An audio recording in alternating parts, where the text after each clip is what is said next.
it's just me, but I'm not hearing anything. Hi, guys. Hi. Hi, Lindsay. I'm sorry, I was having some technical difficulties. So thank you, Michael, for what I know must have been lovely music. It was beautiful. It Oh, was beautiful. is that Mary Lou? It is. Hi, Mary Lou. Great to see you all. Absolutely Hey, great. Mary Lou. Yay, Mary Lou. Well, I wanted to first off welcome everybody today and to make sure that everyone had a great opportunity to enjoy Halloween last night. The most fun was getting an extra hour of daylight last night and then Yes. having an extra hour of daylight this morning. Did everyone have trick-or-treaters? No, I didn't. Yeah. I had things out for them, but no, I did not have any. No trick-or-treaters. Wow. Well, we must have gotten yours, Mary Lou. So as before we begin today, I just wanted to do a few announcements. Next week, Doug will be talking about moving forward from the election, which I know we are all ready to do. So thank you, Doug. And then 2 weeks from now, it'll be Reverend Bill Gupton speaking about going out green. And I know we've talked a little bit about the green burial program that Heritage Acres has assembled. And this will be a little bit more about that, but it's a very interesting kind of concept and idea that I think we'll all enjoy hearing about. The second thing is that I know Carol last week posted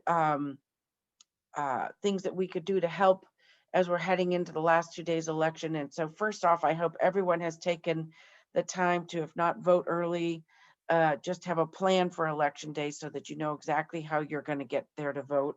And if anybody needs a ride, I know there are lots of people that have already signed up to help through Carol's link for giving rides, but please let somebody know because there shouldn't be any reason any of us can't get to the polls. The other announcement I wanted to make sure and make is that Michael has sent out another invitation to anybody who is interested in being a part of our virtual choir for the holidays. And I hope that people will really consider it. You don't have to go anywhere to sing. You just sing by yourself, accompanied by Michael, and then he magically puts it all together and we sound great, regardless of how it sounds in your own little living room. The other thing is that food insecurity is still a very big issue in Cincinnati, and Valley Interfaith is still accepting donations every week. And in addition, they're getting together a special donation for the holidays, for the holidays in December. And so they have asked that our congregation provide jars of jelly, preferably in plastic as opposed to glass so nothing breaks, and either grape or strawberry. And Betsy is again coordinating this. Our church is asked to provide 85 jars. And so the best thing to do is to drop them off at the church. Everybody has their code and just set them right inside the front door so that they can be collected and delivered by Betsy and her committee. If you don't know the address of Valley Interfaith for regular donations, it is also in your notice of announcements that you received. The last announcement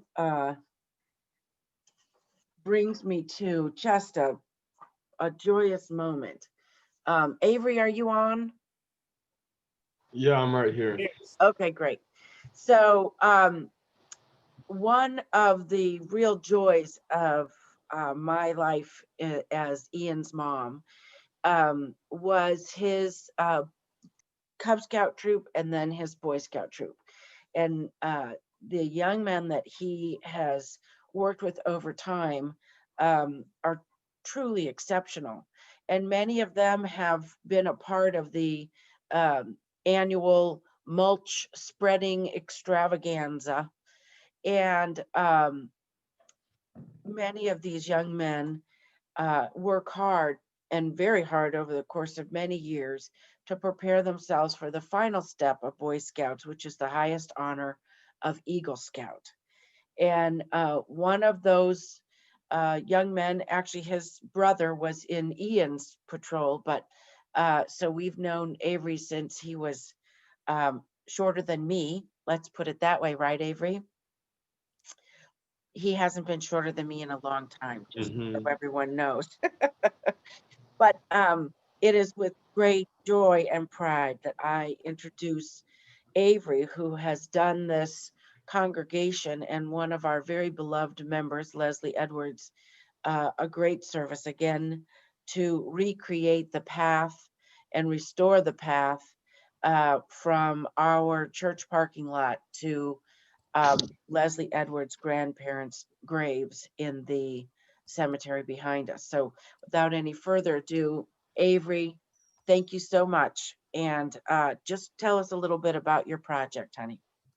All right, so starting off, I'd just like to thank everyone for letting me talk to you guys and for the opportunity to work on this trail. It's been a very big importance to me, and it's definitely taught me a lot. So as Mrs. Johnson was saying, the Eagle Scout is the highest rank in Boy Scouts, and that's a pretty big deal because I've been in Boy Scouts for about 6 years now. I started back in 5th grade and I'm a junior now. So it's been a long journey and it's bittersweet to be coming near the end, but I've definitely learned a lot of lessons and learned how to be the best version of myself through Boy Scouts. So for Eagle Scout, you need multiple requirements, some being merit badges, which are just different, I guess, topics and you educate yourself on them. So a few examples are cooking, first aid, and citizenship in the community. Along with that, you have to be active in your troop for about 8 months and also hold a leadership position for 6 months. But finally, the most important requirement for Eagle Scout is the Eagle Project. And that's extremely important because it shows how you've grown as a scout, but also a person. You are supposed to demonstrate your leadership capabilities as well as what you've learned in scouting and just like the principles of scouting. So overall, this project took about 80 hours to complete, including transportation, fundraising, and just working on it at the church. So, and basically what we did, as you can see up there, is we cleaned out the trail, which I don't know if you guys can see this, probably not since the green screen is behind me, but it was pretty, if you can see that, you can see like how bad, like the condition of the trail. There were a lot of weeds everywhere. There were a lot of branches hanging over and vines hanging over. So that was sort of our first step, was cleaning it all out. And then eventually, once we finished that, we spreaded gravel all along the trail and then put timbers down to just sort of make it more sturdy and to prevent erosion. But this project is very important because it honors everyone in the cemetery, but in specific, we looked at one person on the sign in the middle of that slide, and that person is W.H.G. Carter, and he was a Black minister who was shunned by local churches, and even though he preached all the core values of his ideals, he was still shunned just because of his skin. And but also he was a civil rights activist, and he also ran for city council 4 times. But through his life, he always faced adversity. But no matter what, he kept pushing through it, even if even when his church got shut down because of no support, because of the lack of support, or just like I said, never actually running for city council. So WHG Carter pushed through many boundaries, and I hope that this trail sort of allows many people, not just people from your congregation, but others, to recognize those boundaries and the adversity he pushed through. And I hope that allows us to honor him and his sacrifices. And that was sort of the biggest thing to me about this project, was what it meant for everyone.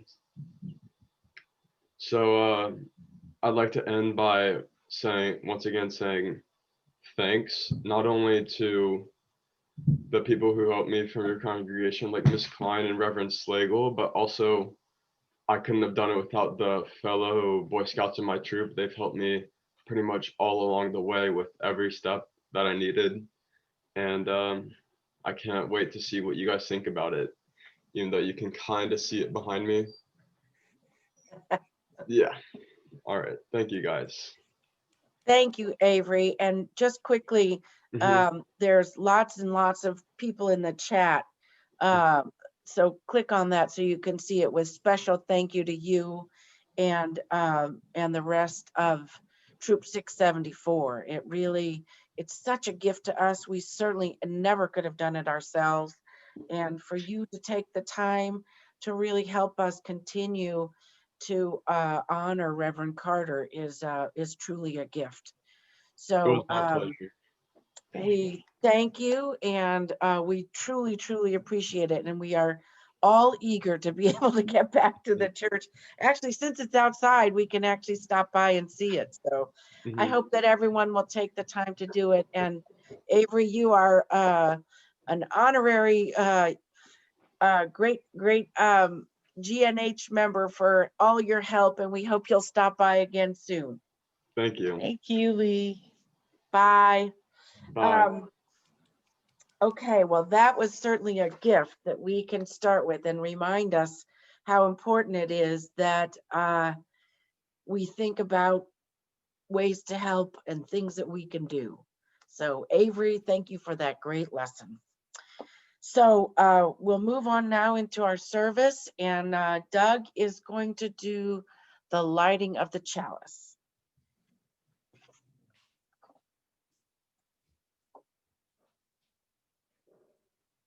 And Michael, are you going to play? Yes, I will. I didn't have it with me. My bad. No. Is Michael going to play too? Sure, if you can. Rise up, O flame, by thy light glowing, show to us beauty, vision, and joy. Rise up, O flame, by thy light glowing, show to us beauty, vision, and joy.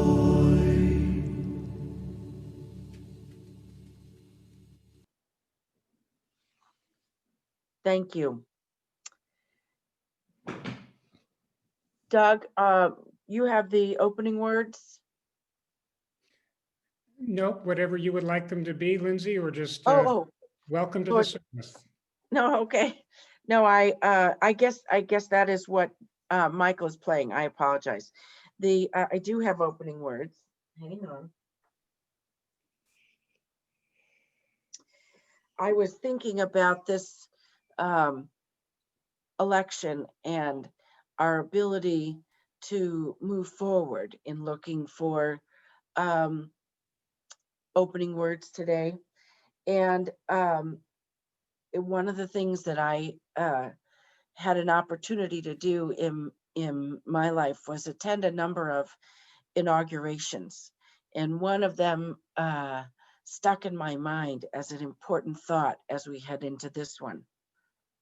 To a few of us here today, this is a solemn and most momentous occasion, and yet in the history of our nation, it is a commonplace occurrence. The orderly transfer of authority, as called for in the Constitution, routinely takes place, as it has for almost 2 centuries, and few of us stop to think how unique we really are. In the eyes of many in the world, this every 4-year ceremony we accept as normal is nothing less than a miracle. And I hope we'll all think of ways that we can cross this great divide as we head forward. And those were the words of Ronald Reagan in 1980. So Michael, the prelude, please. Autumn Leaves by Joseph Cosma.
Beautiful.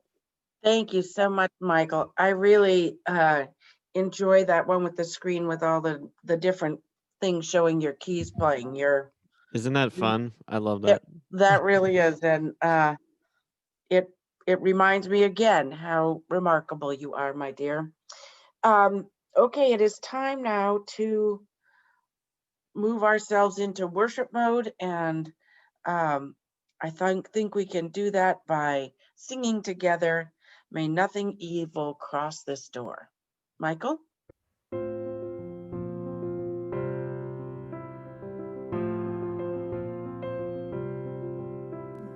May nothing evil cross this door, and may your fortune never pry about these windows. May the roar and rain go by.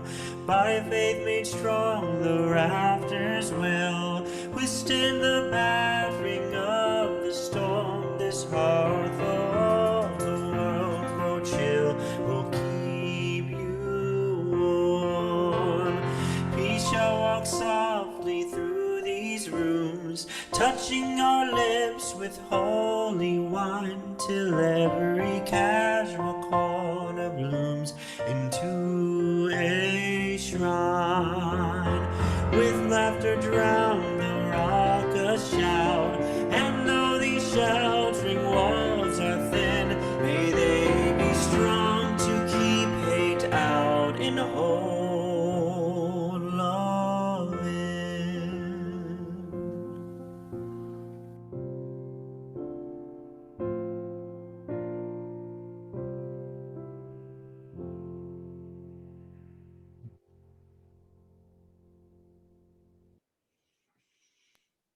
Thank you, Michael. And now if everyone will join us, please, as we say our unison affirmation. We pledge to create a welcoming community that celebrates human diversity, encourages spiritual growth, fosters responsiveness to our world, and commits to the future of all children. Thank you. Doug, you want to provide our message today? How to survive election night. Boy, do we need that manual. Well, boy, do I need it. Yes.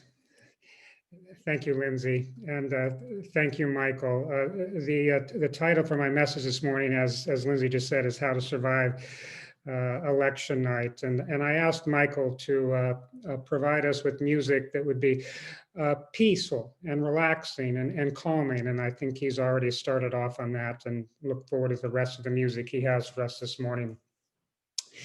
In a recent poll of American psychiatrists, 78% of them say their patients have significant anxiety about Tuesday's election.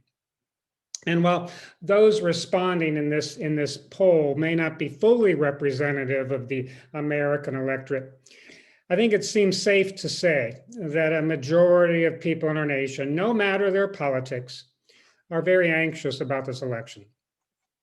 And many psychiatrists also believe that much of America's election anxiety right now is due to the overload of stressful events that have happened this year. From an unprecedented number of hurricanes and forest fires, to a bad economy, to ongoing racism, to changes in how we live, work, and learn, to simply significant worries about whether or not we will contract a potentially deadly disease. Many, many people believe 2020 is the worst ever. And our anxiety about this election makes this year seem even worse. But history tells us this is not the first high anxiety election, and it won't be the last. Just imagine the feelings in our nation, the feelings of anxiety in our nation leading up to the election of 1860. Would the then 80-year-old American experiment survive the great divisions in our nation? Abraham Lincoln, just before the deadliest war the United States has ever fought, he said this, quote, "With malice towards none, with charity for all, with firmness in the right, as God gives us to see the right, let us strive on to finish the work we are in, to bind up the nation's wounds, end quote. And in the year 1920, the United States was still in the grips of a worldwide Spanish flu epidemic, one that had killed over 25 million people. President Woodrow Wilson had suffered a debilitating stroke, and his unelected wife was governing. And the election mood that year was high anxiety. How much longer would that pandemic last? How many more would die from it? People were scared going into that election. And yet the winner, Warren G. Harding, told us, quote, "In the beginning, the old world scoffed at our American experiment. But today, our foundations of political and social belief stand unshaken, a precious inheritance to ourselves, an inspiring example of freedom," end quote. And so the nation began a decade without a pandemic and with instead great prosperity and peace. Now, about 11, 12 years later, the election of 1932 was also high anxiety. Would our economy and our well-being be restored, or was the nation destined for ongoing economic failure and unemployment and hunger? And Franklin Roosevelt told America, however, quote, "Let me assert my firm belief that the only thing we have to fear is fear itself. Nameless, unreasoning, unjustified terror, which paralyzes needed efforts to convert retreat into advance," end quote. And then the election of 1980 was equally worrisome, and polls at the time said so. America was in the grip of a 14-month-long hostage crisis. President Carter had told the nation it was in a malaise. There was an oil shortage, and the economy was experiencing the worst inflation in our history. Today, with inflation and mortgage rates now running at about 2%, it's difficult to remember that in 1980, they were well over 16%. And yet Ronald Reagan reassured America, quote, "We look forward to a world rich in possibilities, and all this because we have worked and acted together, not as members of political parties, but as Americans," end quote.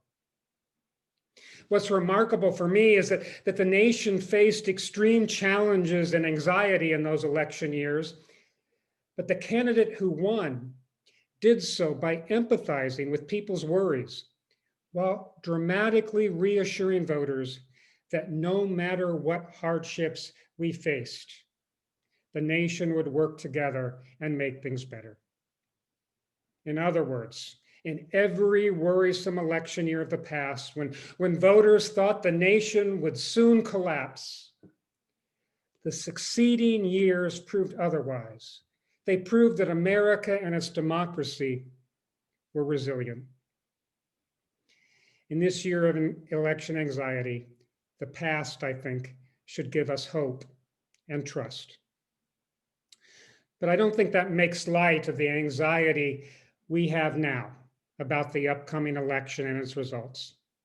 I personally am caught between a desire this Tuesday to closely follow the election results or instead pursue something more calming. And just as with anything else that causes me worry, I must find a way not to give in to primitive psychological reactions of fight or flight. And so, as I said, my message this morning is entitled "How to Survive Election Night." And once again, it's a topic that speaks as much to me as I hope it speaks to you. Now, the ancient Greek philosopher Plato was one of the first people ever to encourage eliminating emotions from democracy.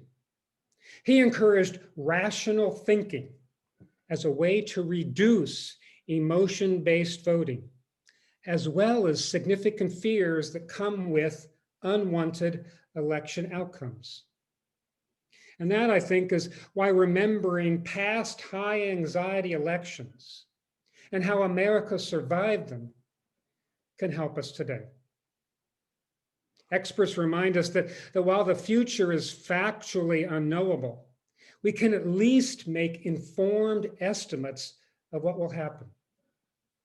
We won't be 100% correct in our estimates, but we will be right the majority of the times.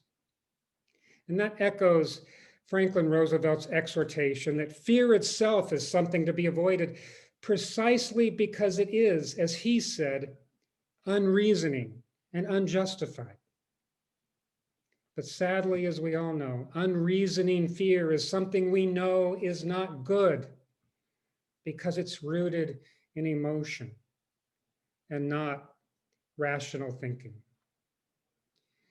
What happens, psychiatrists and psychologists say, is that many people revert to their so-called toddler brains, that when faced with uncertain and potentially challenging situations.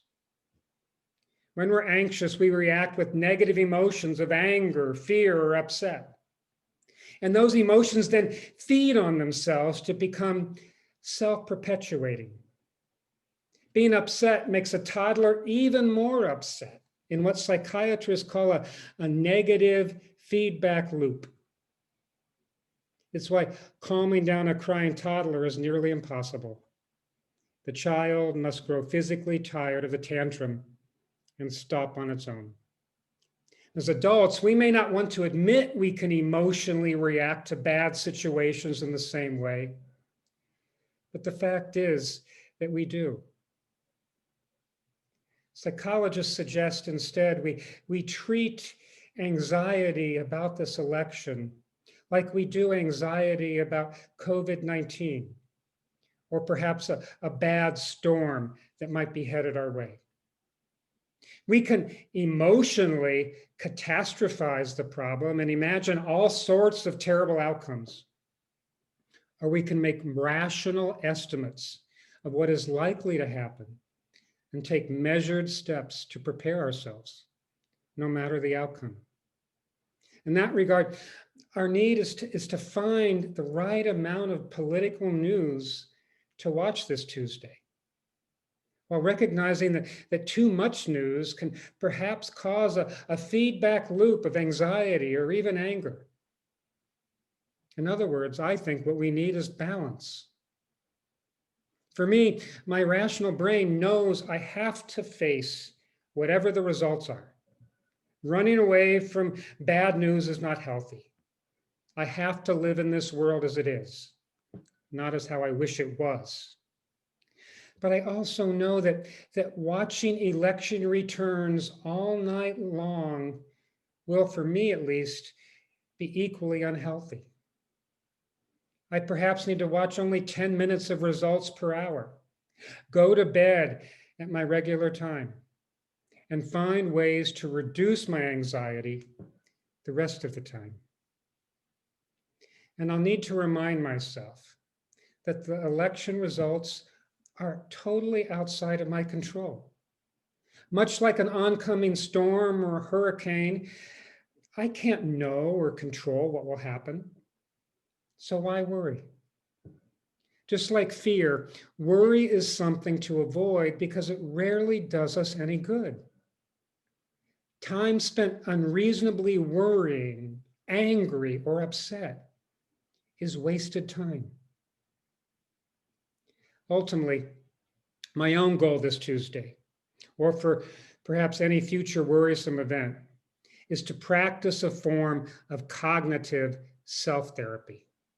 I must change the way I'm thinking to eliminate irrational feedback of fear or anger, and instead rationally think through the situation while also encouraging uplifting thoughts. To do that, when I feel anxious, I need to ask myself, what is making me feel that way? And I can ask and answer that in my mind, or as some experts suggest, I can do so by writing down my emotions and what's causing them. And then, with answers as to what is bothering me, I should ask if the feared outcomes I'm worrying about are realistic, or if they are merely catastrophes my mind is imagining. I'll need to change worried thinking into positive thinking based on what is reasonable. And my new positive thinking should not just be focused on the election. I need to change my thoughts to timeless and good things, things that are loving, inspiring, or even funny. And I suggest reading a humorous or inspiring book this Tuesday evening when we're feeling anxious. And as I look for books to suggest, some have said that calming books like Henry David Thoreau's book, Walden, are good. Reading books that focus on the joys of nature are always helpful. Thich Nhat Hanh's book, How to Love, is inspirational and full of ways to be the kind of caring person we all want to be. Another book by Mary Oliver, it's a poetry book called 1,000 Mornings. It's recommended as a way to cognitively change our thinking from fear or despair to beauty. And the writer Leo Tolstoy's book, A Calendar of Wisdom, Daily Thoughts to Nourish the Soul. It's equally excellent for inspiration. In it, Tolstoy gathered quotes from the New Testament, the Quran, Chinese philosophy, Buddhism, and famous poets, all as a compilation of some of humanity's greatest statements ever. There are eternal and loving truths in them that can help us when we're thinking with our emotions and not our reasoning brains. And a much more recent book to help with anxiety and sadness is one by the author Matt Haig, and his book is entitled Notes from a Nervous Planet. In it, the author describes how 20 years ago he was seconds away from killing himself, to all of a sudden changing his thoughts about dying and deciding to live. And now, many years later, he describes feeling great joy and gratitude. He writes in the book, quote, 20 years ago this summer, I nearly died by suicide. I knew I had no future.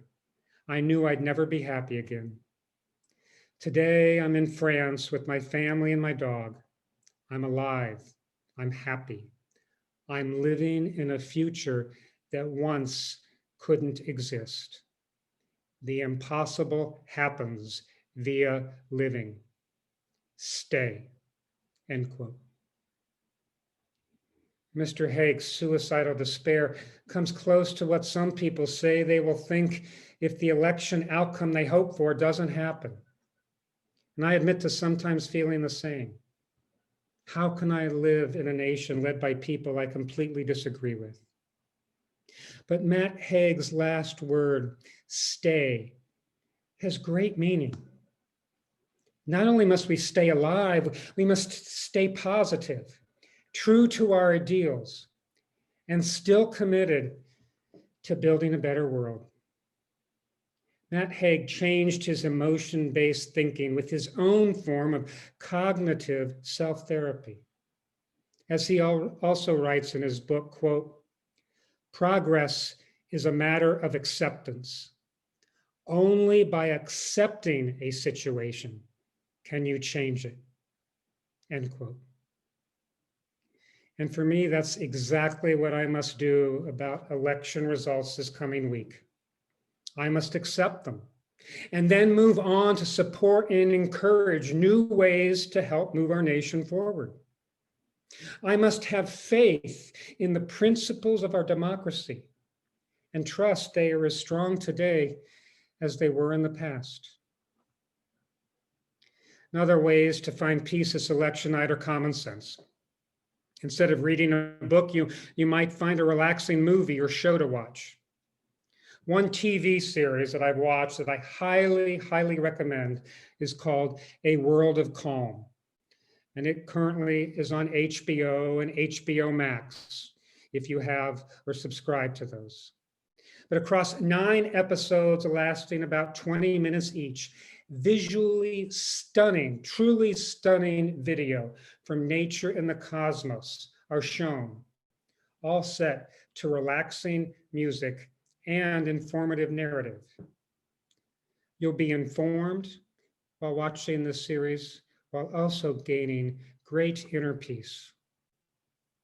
And another practice to do this Tuesday is what some psychologists recommend. Turn on some peaceful music and then reflect or meditate on all the good people and the good things you have in life. And that isn't just about counting such good things, but actually thinking about them in great detail. What is it about individual friends or family that brings richness and love to you? What makes your heart sing and why? Such reflection during anxious times can change any negative thinking that's often self-focused, angry, or afraid. Instead, we can find or create a mindset through cognitive self-therapy that's others-centered. And by engaging in this cognitive therapy, we'll intentionally meditate on what is good and what's loving. And in doing so, I think that perhaps the small and often nasty world of politics will seem trivial compared to the vast reservoirs of compassion and love and beauty and decency that we each have in our lives. One added meditation thought for this Tuesday is for us to think of each other in this congregation and wish for all of our peace and calm this coming week. Let's give thanks for the gift of this congregation and all of its members. Let's feel gratitude for every person as we call to our minds their faces, their kindnesses, and their commitment to help build a better world. Ultimately, I pray we will each remember the admonition from Martin Luther King Jr., that the arc of the moral universe is a very, very long one, but it always bends toward justice.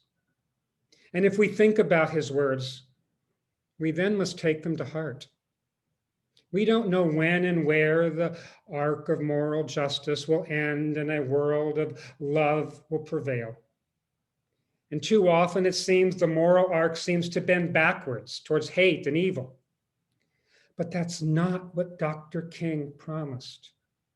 And it's not what we know is historically true. Human justice has been terribly slow to happen, but reason and faith tell us it still moves forward, even if at a snail's pace. On the trash heap of history are the ideas and actions of past tyrants and kings and dictators and those who cared nothing for marginalized people. But on the pedestal of truth and love are the ideas of great prophets, workers for social justice, and enlightened leaders who advocated for peace and economic fairness. Wrong has never prevailed over the long term. Good has always eventually won. This Tuesday evening and in the days that follow, may we remember in our reasoning minds those truths, and may we each feel peace and joy no matter what happens. And just for a few seconds, I want to make a final announcement, which is actually another way to find peace in the midst of anxiety. And that is to be active in helping others. And to that end, I want to thank and offer all of our collective blessing on those members who have worked and who will work this Tuesday in behalf of getting out the vote and protecting our democracy. Several members of our church wrote many, many letters to voters encouraging them to vote. And still others, including GNH member Carol Womendorf, will be volunteering at the polls this Tuesday as peacemakers, as poll workers, which during this pandemic is an act of courage and commitment to our democracy. And I know all of us thank and appreciate those in our midst who serve in that regard. And just lastly, I thank you all for attending this morning and for listening to my message. Lindsay.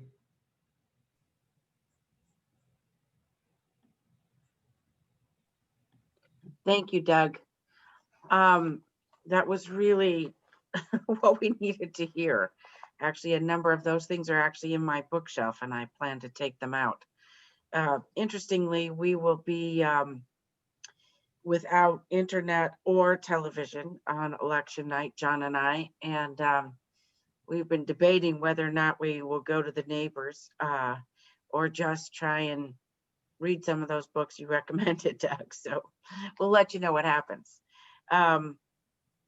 At any rate, what I'd like to do right now is to turn our attention to our pledge campaign, which is called The Way Forward, and ask Sally Ann Killian. Sally, are you unmuted? Yes, I am. Oh, there you go. Thank you, Lindsay, and good morning. We as individuals and as families continue to plan for tomorrow, to plan ahead. As GNH members, we must plan for tomorrow and for the year ahead. Thanks to the generosity of our members and volunteers, GNH continues to support its dedicated staff, Adrian, Michael, and Reverend Doug, to support community efforts like Valley Interfaith Community, serving youth, adults, and families in need, and to participate in community outreach like You the Vote. Planning ahead, as we must, with ongoing member support, the way forward will be paved with our pledges. In 2021, may we strive and thrive as we continue to make a difference in the lives of our members and those in need in our community. Thank you. Thank you so much, Sally. And that moves us into our own stage today of our sharing our wealth. And it's really important for us each to take a moment each week to remember about the work of our church and our fellow members and the important presence that we can provide for people's lives in our own members' lives. So Michael, do you want to go ahead and play your music? Yeah, I just want to say a quick word about this piece real quick. So you actually will be hearing more of this music here because I'm going to be doing a message later on dogs, and I've written a lot of music about dogs. But so Doug's told me to play music that was really relaxing and comforting and everything. And I think there's nothing more comforting than the companionship of a dog. So this is a song it's actually from a video game that I'm making called A Dog Story. This is kind of like the main theme of the game. It's called Loyalty. So here it is.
Thank you, Michael. That was really wonderful. Thank you. You'll have to let us know when the game comes out too. It won't be for a while. Games are not an easy thing to make. It won't be a No, they're- while. It won't be for a while. Okay. Well, keep making good music for it. We'll like that too. And now I wanted to open the floor for any of the joys and sorrows that our members and friends want to share today. And if you just kind of raise your hand, Diane, I see Diane. There you go. So I had to unmute, excuse me. Hi, everyone. I just found out this morning that one of my friends has died. He had Oh, cancer. no. I had no idea he was that sick or that it was even a possibility that he would be dying. They just started chemo 2 weeks ago. Mm. I'm stunned at how much the frailty of life sometimes hits me. You know, like I haven't, and I hate COVID right now. I'm very angry because I haven't seen this person for a year. I would have seen him this past summer, but we couldn't do the gathering that we normally do where we would all hang out and I would see him. Didn't happen because of COVID. And it's just one more sucky way this world has just pissed the crap out of me. And I know I'm in that anger phase of mourning, but God bless, he was a good man. He was younger than me. Mm. And literally I find out about it through Facebook, which is never fun. But I just hug your loved ones, reach out, say I love you. You can never say it too much or too often. And you never know when it's the last time you're going to have a chance to say it. So I'm not trying to put anyone down, but you know, just remember your loved ones love you too. That's right. Absolutely right, Diane. Do I see other hands? I see. Okay, Bob. Can you mute yourself? Who are you calling on, Lindsay? Robert. Oh, Bob Malkin.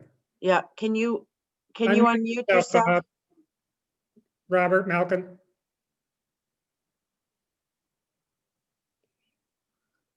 Alan, can you unmute him? We can't. We can't unmute people. Not directly, no. Robert, it's in the lower left-hand corner of your screen.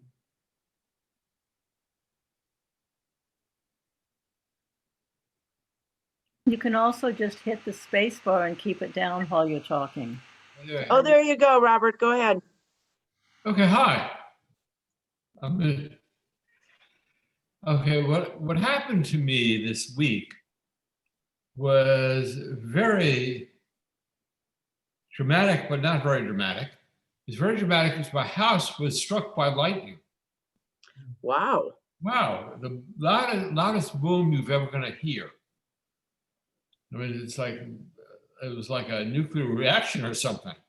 And the only thing that happened was that we lost a lot of electronics. And, but Ellen and I are both okay. Good. So it makes you realize the forces of nature that exist that can come down and strike your house and end your life immediately. That's right. It didn't, thank goodness, but it scared the heck out of me. We're sure glad you all came through it well. Yeah, we did. What can you say? We came through. Good, good. Well, we're glad to hear that. I don't wish it on anybody. No, that's Except maybe- scary. That is very scary. Yeah, it happened so fast, you have time to be scared. Right. Just in the aftermath. Funny thing was that the guy the insurance guy, he was sitting on his porch watching the storm, and he saw lightning come down and strike something. He didn't know because he was far away. He said, "Oh, it looks like I want to be busy today," because he's an insurance adjuster. Right. He saw my lightning strike. Wow. Wow. Well, we're glad you made it through unscathed. I think I saw, Thank you very much. absolutely. Sue, was your hand up? Sue Klein? No, okay, sorry. Oh, Jack go Brenda's ahead, waving his Jack, hand. sorry. Brennan. Jack, you have to unmute yourself. Unmuted. Unmuted. There you go. It's just a joy to me to have all you folks in my life in this tough week ahead, and particularly, I know I speak for a lot of people, it was really a singular joy to hear Mary Lou's voice. Yes, sir. And I will add, we finally see Bob Freer and hear him. Yay, Bob. Yes, very impressive, our high-tech group here. Anyone else have something they wanted to add in? All right. We are going to turn now one more time to Michael and his gift of music and sing one of my all-time favorite songs that we probably all know by heart now, but it's Spirit of Life. Michael?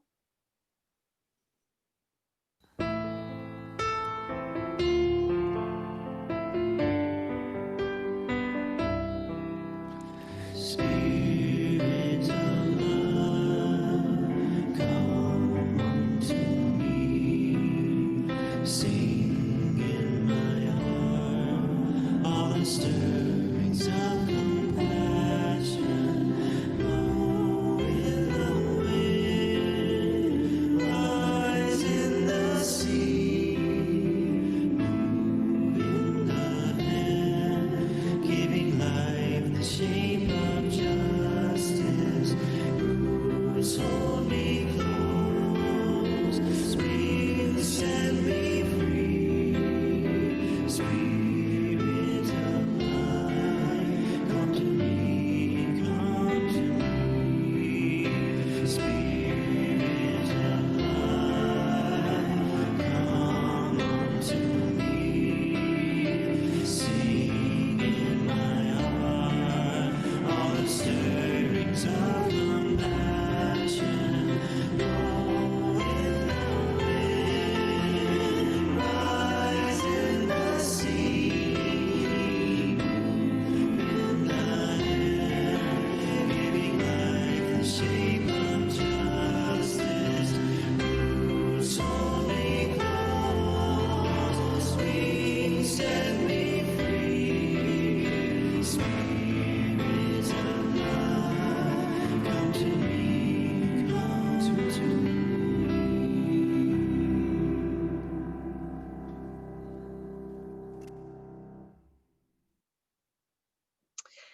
Thank you, Michael. For our closing words today, I ask that you place your hand over your heart as a symbol for all of us of the love we share today and of how much we are going to work hard to spread that love during this next week. A beautiful day begins with a beautiful mindset. When you wake up, take a second to think about what a privilege it is to simply be alive and healthy. The moment you start acting like life is a blessing, I assure you it will start to feel like one. Time spent appreciating is time worth living. Have a wonderful week.